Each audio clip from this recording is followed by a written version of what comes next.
ఇదంతా కూడా ఒక రెడ్ బుక్ రాజ్యాంగం రాష్ట్రంలో నడుస్తుంది.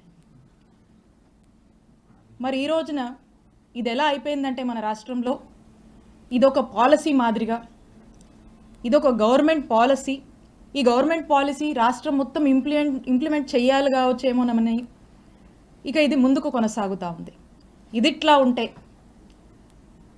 మన చిలకలూరుపేట నియోజకవర్గంలో ఈరోజు నియోజకవర్గ పరిస్థితి ఏంటంటే ఒక ఆటవిక అరాచక పాలన చిలకలూరుపేట నియోజకవర్గంలో కొనసాగుతుంది. ఇక్కడున్నటువంటి ఎమ్మెల్యే పుల్లారావు గారు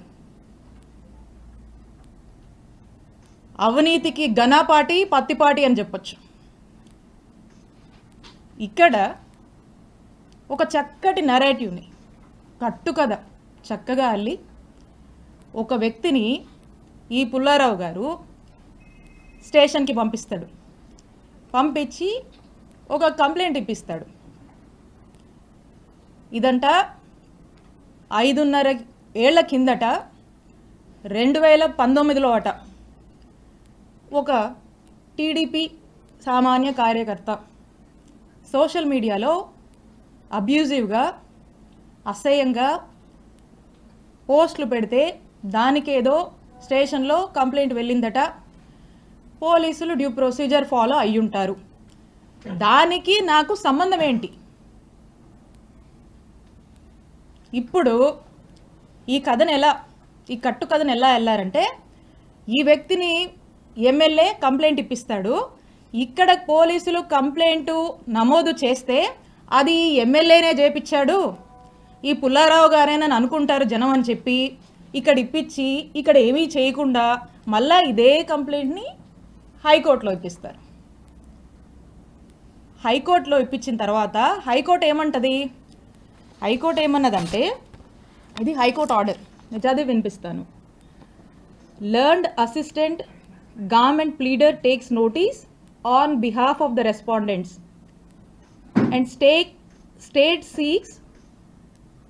and seeks time for getting instructions. List in second week of February 2025. ఇది ఆర్డరు. అంటే దీని అర్థం ఏంటంటే దీని రెస్పాండెంట్స్ ఎవరైతే ఉంటారో అంటే పోలీసులు, హానరబుల్ హైకోర్టు పోలీసులని రిమార్క్స్ అడుగుద్ది ఈ కంప్లైంట్ సంబంధించి. తర్వాత దీన్ని February 2nd వీక్కి పోస్ట్ చేస్తుంది. ఇంత ఈ ఆర్డరు. ఈ ఆర్డర్లో ఏమీ కూడా నా మీద కేసు ఫైల్ చేయమని ఎఫ్ఐఆర్ కట్టమని ఏమీ లేదు. ఈ ఆర్డర్ ఇలా ఉంటే ఈ హానరబుల్ హైకోర్టు ఆర్డర్ని దీన్ని ఈ పుల్లారావు గారు అదే వ్యక్తితో మళ్ళీ ఎస్పీ ఆఫీస్కి పంపించి హానరబుల్ హైకోర్టుని మిస్లీడ్ చేస్తూ హానరబుల్ హైకోర్టు మీద నెట్టేసి హానరబుల్ హైకోర్టుని మిస్కోట్ చేస్తూ ఏమంటారు?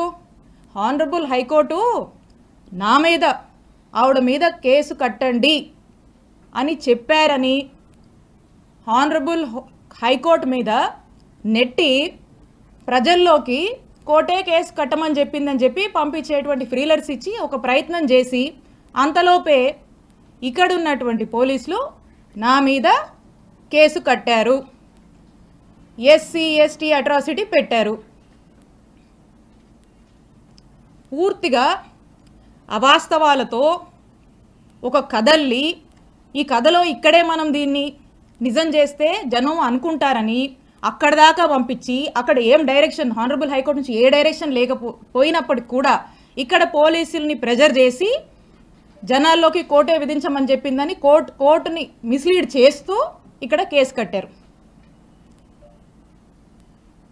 ఎంత డ్రామానో చూడండి. ఇదిట్లా ఉంటే రాష్ట్రంలో ఎలక్ట్రిసిటీ ఛార్జీలు పెరిగి ప్రజలు అనేక ఇబ్బందులు పడుతూ ఉంటే వారికి అండగా ఉందామని మా వైఎస్ఆర్ కాంగ్రెస్ పార్టీ నాయకుడు మా జగనన్న పిలుపునిస్తే విద్యుత్ పోర్ అనే కార్యక్రమంలో భాగంగా రాష్ట్ర వ్యాప్తంగా మా వైఎస్ఆర్ కాంగ్రెస్ పార్టీ వాళ్ళంతా కూడా అన్ని నియోజకవర్గాల్లో ఎలక్ట్రిసిటీ ఆఫీసెస్కి వెళ్ళి అక్కడ ప్రజలు ఇబ్బంది పడుతున్నారు, ప్రభుత్వం దృష్టికి ఇది తీసుకువెళ్ళాలి, ప్రజలకి భారం అవుతుంది, ఖచ్చితంగా ప్రభుత్వం దీనికి రెస్పాన్సిబిలిటీ వహించాలి, ఈ ఛార్జీలు తగ్గించాలని మేము రిప్రజెంటేషన్ ఇస్తే స్టేట్ మొత్తం జరిగితే, కానీ ఇక్కడ మన చిలుకూరుపేటలో మాత్రమే స్పెషల్. ఇక్కడ మా వైఎస్ఆర్ కాంగ్రెస్ పార్టీ నాయకుల మీద, యాక్టివ్ లీడర్స్ కార్యకర్తల మీద 30 మంది మీద నాతో సహా ఇక్కడ కేసు కట్టారు.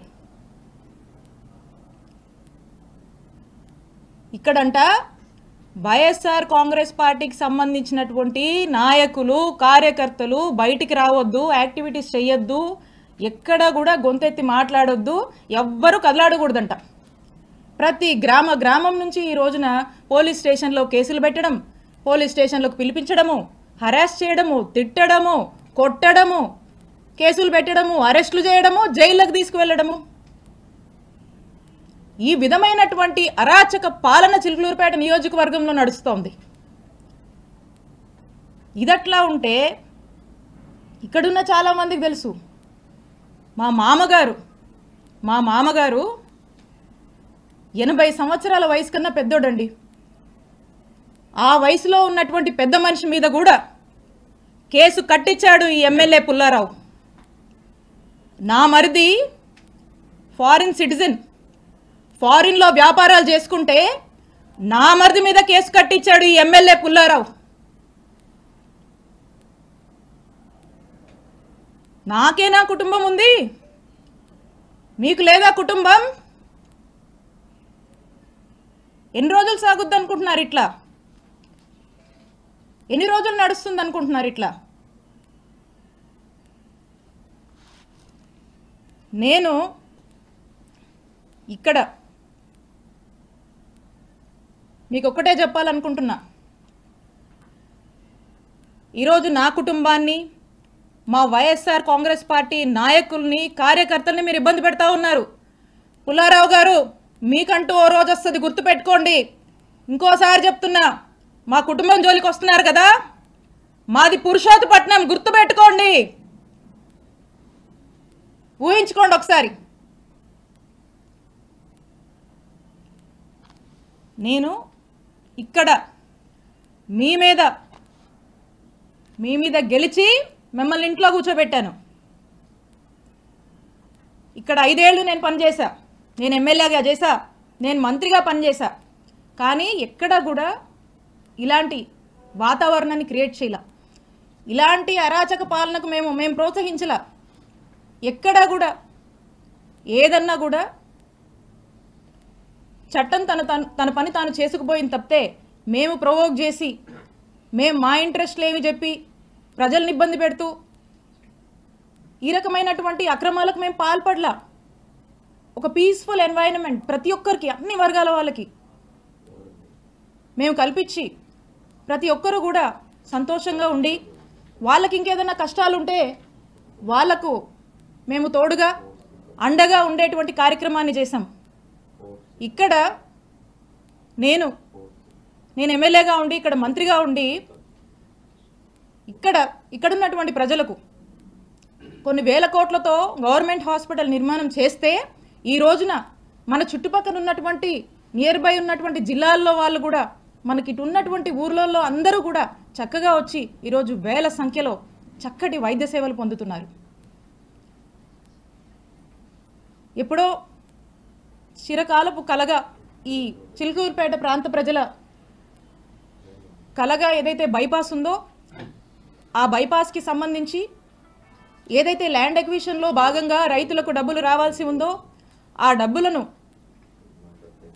ప్రభుత్వం ఏదైతే వాటా చెల్లించాల్సి ఉందో, ఆ వాటాని కూడా జగనన్న ప్రభుత్వం ఆ రైతులకు చెల్లించి, కోవిడ్ టైంలో అనేక ఇబ్బందుల వల్ల ఈ ప్రాజెక్టు కాస్త ఆగిపోయి వెనకబడి ఉంటే కూడా వాళ్ళందరినీ పిలిచి, ఆ కాంట్రాక్టర్ని పిలిచి వాళ్ళకు మోటివేషన్ ఇచ్చి, వాళ్ళకు ప్రభుత్వం వైపు నుంచి కావాల్సినటువంటి సపోర్టు పూర్తిగా ఇచ్చి, రాత్రింబగలు వాళ్ళు పనులు కంప్లీట్ చేసి, శరవేగంగా పనులు పూర్తి చేసి బైపాస్ని అందుబాటులోకి తీసుకురావడానికి ఎంత కృషి చేశాము. ఈరోజు చూస్తే ఎక్కడి నుంచో, చెన్నై నుంచి, కడప నుంచి వచ్చిపోయే వాళ్ళందరూ కూడా ఈరోజు ఎంత కమ్యూట్ బాగుందని చెప్పి హర్షించేటువంటి పరిస్థితి.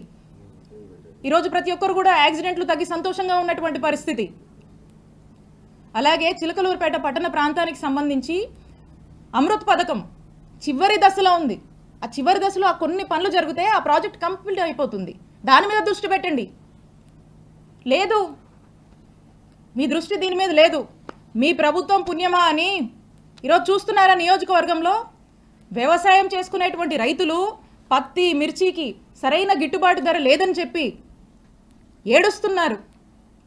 మీ ప్రభుత్వం పుణ్యమా అని నిత్యావసరాల ధరలు, ఆ వస్తువుల ధరలు పెరిగి సామాన్యుడు కొనుక్కోలేక ఎన్ని ఇబ్బందులు పడుతున్నారో ఒకసారి తెలుసుకోండి. మీ ప్రభుత్వ పుణ్యమా అని వ్యాపారస్తులు వ్యాపారాలు సరిగా సాగక ఆ వ్యాపారం సాగించాలన్నా మీరు పెట్టే ట్యాక్సులు, మీరు అడుగుతున్నటువంటి మెంబర్షిప్లు కట్టలేక ఎన్ని ఇబ్బందులు పడుతూ తలబాదుకుంటున్నారో తెలుసుకోండి. ఇవేవి మీకు పట్టవు. పూర్తిగా మీ ఫోకస్ 2 అంశాల మీదే. ఆ 2 అంశాలు ఏంటంటే, ఒకటి, విడుదల రజనీ మీద కేసు పెట్టాలి, విడుదల రజనీ కుటుంబ సభ్యుల మీద పెట్టాలి, వైఎస్ఆర్ కాంగ్రెస్ పార్టీ కుటుంబ సభ్యులందరి మీద కూడా పెట్టాలి. ఎవ్వరూ కదలాడకూడదు, హింసించాలి, జైళ్ళ దాకా తీసుకువెళ్ళాలి, అక్రమ కేసులు, అక్రమ అరెస్టులు చేయాలి. ఇదొక ఇంట్రెస్ట్ అయితే మీకు ఇంకొక ఇంట్రెస్టు హ్యాపీగా జోబులు నింపుకోవాలి. సామాన్యుల్ని కూడా ఇబ్బంది పెట్టి అక్రమంగా డబ్బులు సంపాదించాలి, మీ జోబులు నింపుకోవాలి. దోపిడీ, అక్రమ సంపాదన, అక్రమ కేసులు, అక్రమ సంపాదన, ఈ రెండింటి మీదే మీ 100% ఫోకస్ ఉంది.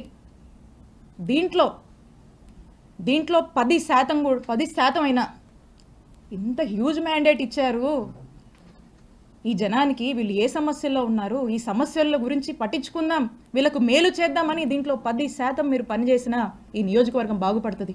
కానీ ఇవేవి పట్టవు, ఇవేవి మీకు పట్టట్లేదు. ఒక్కసారి ఆలోచన చేయండి.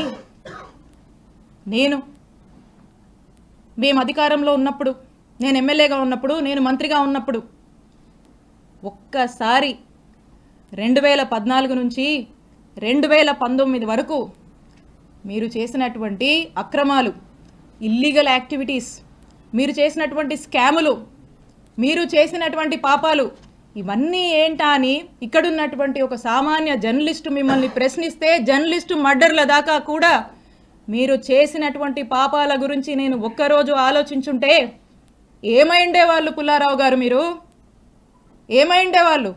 ఒక్కసారి ఆత్మవిమర్శ చేసుకోండి. నా మీద పెట్టిస్తారా కేసులు?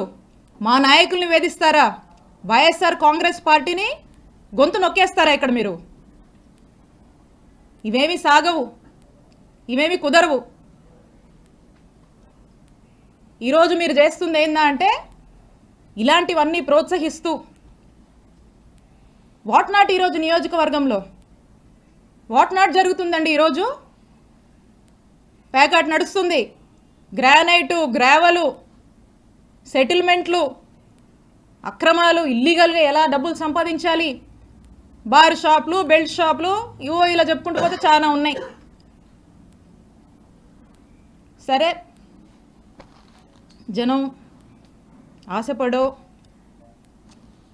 సూపర్ 6, సూపర్ 7 అని చెప్పారు, మాయమాటలు చెప్పారు. సరే చూద్దాంలే అనుకున్నారు. ఇంత పెద్ద మ్యాండేట్ మీకు ఇచ్చారు ఈ రాష్ట్రంలో. మేము కూడా అనుకున్నాం, ఓకే మేము మంచి చేసి ఓడిపోయాం, గెలుపోవటమి సహజమే, చూద్దాం ఏ మేరకు ఈ ప్రభుత్వం ప్రజల ఎక్స్పెక్టేషన్స్కి తగ్గట్టుగా పనిచేస్తుంది చూద్దామని మేము చూస్తున్నాం. చాలా క్రమశిక్షణగా, చాలా పద్ధతిగా మా నాయకుడు చూపించినటువంటి బాటలో ప్రజలకు మేలు చేస్తూ నడవడమే మాకు తెలుసు. ఇలా మీలాగా చీప్ ట్రిక్స్, ఈ చీప్ పాలిటిక్స్, ఎవడనో పెట్టి ఏదేదో చేస్తామంటే నేను ఒకటే చెప్తా ఉన్నా. నాకు నవ్వొస్తుంది పుల్లారావు గారు, ఎందుకో చెప్పనా? నా రాజకీయ అనుభవం 7 ఏళ్ళు. నా 7 ఏళ్ల రాజకీయ అనుభవం ముందు మీ 25 ఏళ్ల రాజకీయం తల జించుకుంది ఈ రోజుతో అనిపిస్తుంది.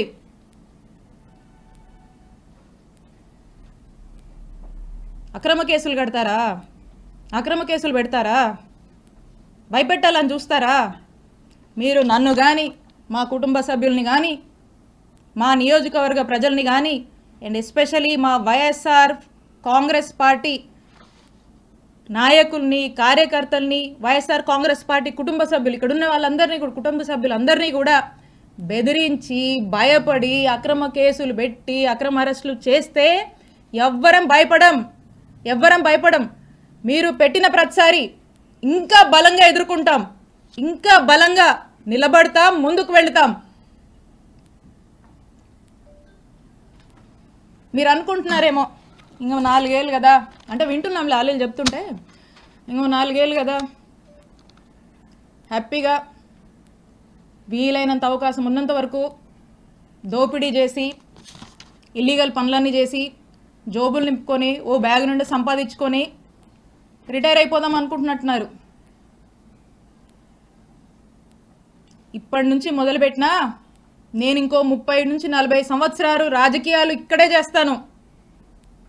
గుర్తుపెట్టుకోండి, 30 నుంచి 40 సంవత్సరాలు ఆ దేవుడు చల్లగా చూస్తే మీరెక్కడున్నా, ఏ ఊళ్ళో దాక్కున్నా మిమ్మల్ని లాక్కొచ్చేది ఖాయం.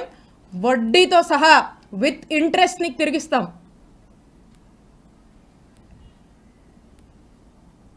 అలాగే కొంతమంది ఈయనను చూసుకొని, అధికారులను చూసుకొని అర్జెంటుగా కయ్యానికి కాలు దూకుందామని చెప్పి వార్డుల్లో, గ్రామాల్లో మా వైఎస్ఆర్ కాంగ్రెస్ పార్టీకి సంబంధించినటువంటి యాక్టివిస్టులు, నాయకులు కావచ్చు, కార్యకర్తల మీద కావచ్చు, ఏదో కాలు దూకి ముందుకొచ్చి పిచ్చి పిచ్చి కట్టుకథలల్లి కేసులు పెడదాము, గొడవలు పెట్టుకుందామని ముందుకు దూకుతున్నారేమో. మీ ఎవ్వరిని మర్చిపోను. అందుకే చెప్తున్నా, ఆయనకి, మీకు, మీ ఎవ్వరిని వదిలిపెట్టం. మీ సంగతి తేలుస్తాం, తేల్చి రాజకీయం చేసుకుంటామని తెలియజేస్తున్నా. And officers, I have lot of respect for all of you. అధికారులందరి మీద నాకు అపారమైనటువంటి రెస్పెక్ట్ ఉంది. మీరు ప్రజలకు అవసరం వచ్చే పనులు చేయండి, ప్రజలకు 4 మంచి పనులు చేయండి, ప్రజలకు అండగా ఉండండి, ప్రజలు మిమ్మల్ని గుర్తించేలా మీ పరిపాలనని కొనసాగించండి. ఇలాంటి అక్రమాలు చేసేటువంటి వాళ్ళకి, ఇలాంటి అవినీతి పనులకు మీరు అండగా ఉండొద్దు. కొంతమంది ఉన్నారు బాగా అత్యుత్సాహానికి పోతూ ఇట్లాంటి పనులు చేస్తూ ఉన్నారు. నేను చెప్తున్నా, ఇలా అత్యుత్సాహంతో ఏ ఆఫీసర్ అయినా ఇష్టం వచ్చినట్టు చేస్తూ ముందుకు వెళ్తున్నాడా, I'm telling you, you will face severe consequences in the future. You are going to face severe consequences. నేను హెచ్చరిస్తున్నా, అత్యుత్సాహం చూపించేటువంటి ఆఫీసర్లని, మరింత అత్యుత్సాహం చూపిస్తున్నటువంటి కొంతమంది టీడీపీ వాళ్ళని, ఇక్కడున్నటువంటి ఎమ్మెల్యే పుల్లారావు గారిని, మీరు మా జోలికి వస్తే, మమ్మల్ని తప్పుడు కేసుల్లో ఇరికిచ్చి నానా ఇబ్బందులకు మమ్మల్ని గురి చేస్తే, I'm telling you, note this, for every action there is an equal and opposite reaction. Newton's 3rd law గుర్తుపెట్టుకోండి. For every action of yours there is going to be an equal and opposite reaction from us when day comes, when time comes. మాకంటూ ఒక రోజు వస్తుంది, మా జగనన్న ప్రభుత్వం మళ్ళీ ఒక రోజు వస్తుంది, తేలుస్తాం మీ సంగతి.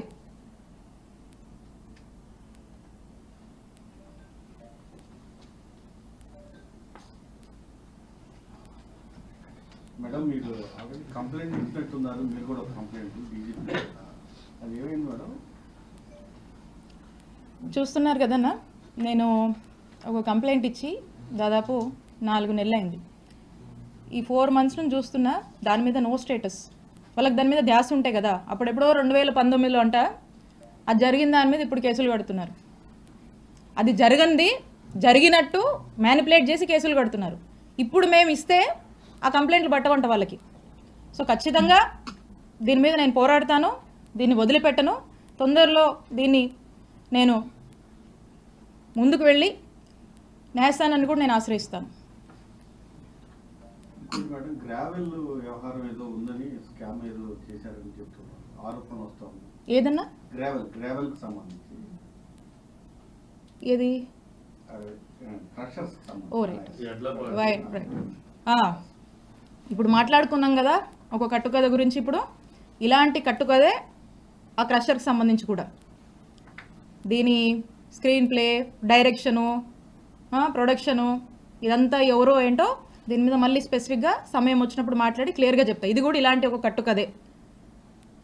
ఎప్పుడు ప్రజల్లో డిఫేమ్ చేయాలి, పదే పదే హ్యూమిలియేట్ చేయాలి, భయపెట్టాలి, ఇబ్బంది పెట్టాలి, అల్లరి చేయాలి, అవాస్తవాల్ని వాస్తవాలుగా చూపించేటువంటి ఒక ప్రయత్నంలో భాగంగానే ఇది కూడా ఒక నెరేటివ్ బిల్డ్ చేశారు. దీని గురించి కూడా ఖచ్చితంగా సమయం వచ్చినప్పుడు నేను మాట్లాడతా.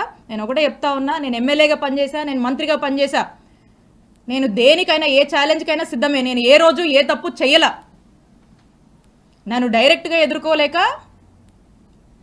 ఒక బీసీ మహిళగా నన్ను డైరెక్ట్గా ఎదుర్కోలేక, ఒక మహిళ అని కూడా చూడకుండా ఇబ్బంది పెట్టాలి అని ఇబ్బందికి పెట్టేటువంటి ఒక ప్రయత్నంలో భాగంగా ఇదంతా జరుగుతుంది. సో కాబట్టి ఖచ్చితంగా దీని గురించి సమయం వచ్చినప్పుడు మాట్లాడతా. నేను ఏ తప్పు చేయలేదు. మీరు ఏం ఎంక్వైరీలు వేసుకుంటారో వేసుకోండి, ఏమన్నా చేసుకోండి, నేను భయపడను, నేను తప్పు చేయలేదు.